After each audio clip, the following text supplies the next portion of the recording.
नमस्कार। आज हमारे सामने एक काफ़ी दिलचस्प कहानी है। स्रोत है पुनर्जन्म का प्रतिशोध, एक डरावनी कहानी। और इसका शीर्षक है उसका बदला, पिछले जन्म का हिसाब। ये कहानी दिल्ली की एक लड़की नीलम की है, जिसके साथ ना कुछ अजीब घटनाएं होने लगती हैं। और ये घटनाएं उसे उसके पिछले जन्म से जोड़ती हैं, ऐसा कहा जाता है। इसमें पुनर्जन्म है, बदला है और कुछ अलौकिक तत्व भी हैं। तो आज हम इसी कहानी की परतों को खोलेंगे, समझने की कोशिश करेंगे कि ये क्या दर्शाती है। चलिए शुरू करते हैं। तो कहानी की शुरुआत होती है नीलम से, दिल्ली की एक आम सी लड़की। लेकिन फिर चीज़ें थोड़ी अजीब होने लगती हैं। उसे डरावने सपने आने लगते हैं, कभी कभी आवाज़ें सुनाई देती हैं। और फिर एक दिन उसे अपनी अलमारी में एक पुराना सा रहस्यमयी पेंडेंट मिलता है। घर में किसी को पता नहीं वो कहाँ से आया। धीरे धीरे नीलम का व्यवहार बदलने लगता है। वो अजीब बातें करती है। वो कहती है, मैं नीलम नहीं हूँ, मैं कुसुम हूँ। हाँ, और यहीं से कहानी में एक गहरा मोड़ आता है। ये जो नीलम है या कहें कुसुम, वो दावा करती है कि पिछले जन्म में वो बिहार के सिवान जिले में रहती थी और उसके अपने पति और उसके दोस्तों ने, रमेश, सुरेश और मोहन, उन्होंने जमीन के लिए उसे जिंदा जला दिया था। तो ये सिर्फ कोई पहचान का संकट नहीं लगता, ये कुछ बहुत गहरा है, जैसे कोई पुराना जख्म उभर आया हो। बिल्कुल। और बात तब और उलझ जाती है जब उसके माता पिता परेशान होकर उसे डॉक्टरों को दिखाते हैं। लेकिन डॉक्टर्स भी इसे कोई सीधी साधी मनोवैज्ञानिक बीमारी नहीं मानते। हाँ, वो कहते हैं कि ये मामला थोड़ा विज्ञान की समझ से परे है। तो अब सवाल ये है कि ये है क्या?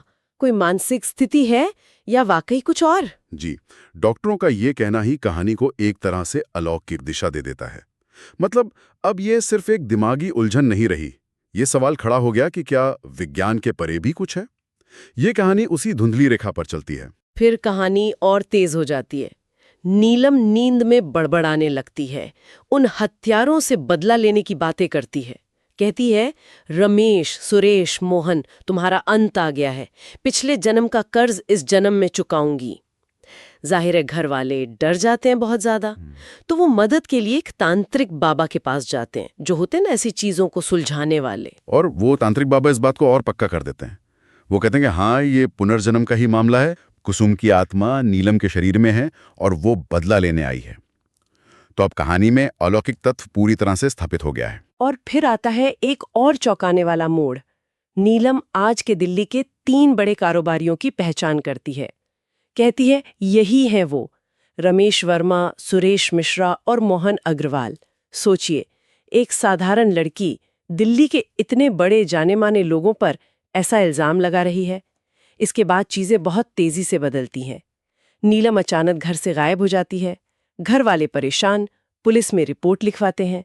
2 दिन बाद खबर आती है, पुलिस को शहर के बाहर एक फार्म हाउस में 3 जली हुई लाशें मिलती हैं। और वो लाशें उन्हीं तीनों कारोबारियों की होती हैं, रमेश, सुरेश और मोहन की।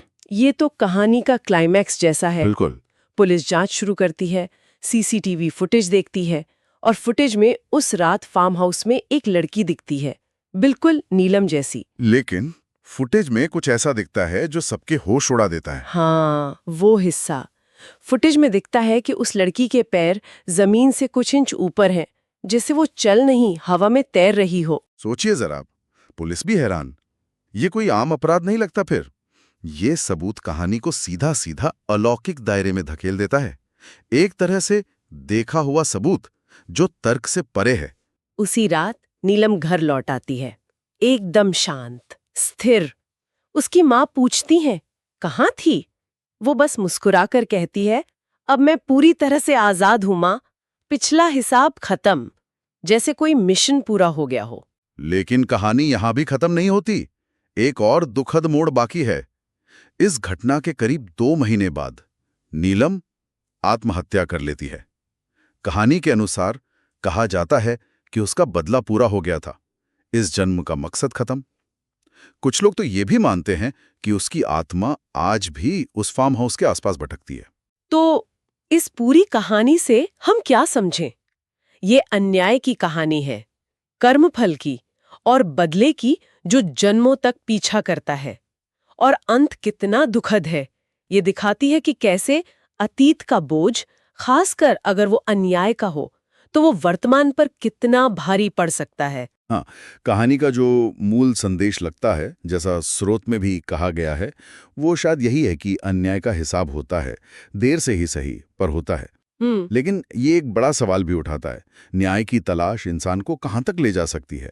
क्या बदला लेना ही न्याय है? खासकर जब बात पिछले जन्मों और अलौकिक शक्तियों से जुड़ जाए? और सुनने वालों के लिए भी एक विचार छोड़ जाती है ये कहानी। चाहे हम पुनर्जन्म को माने या ना माने, ये कहानी इंसानी याददाश्त, गहरे सदमे और न्याय पाने की जो जबरदस्त इच्छा होती है, उसके बारे में क्या कहती है। ये भावनाएं इतनी ताकतवर कैसे हो सकती हैं कि उन्हें कभी-कभी अलौकिक रूप दे दिया जाता है। सोचने वाली बात है।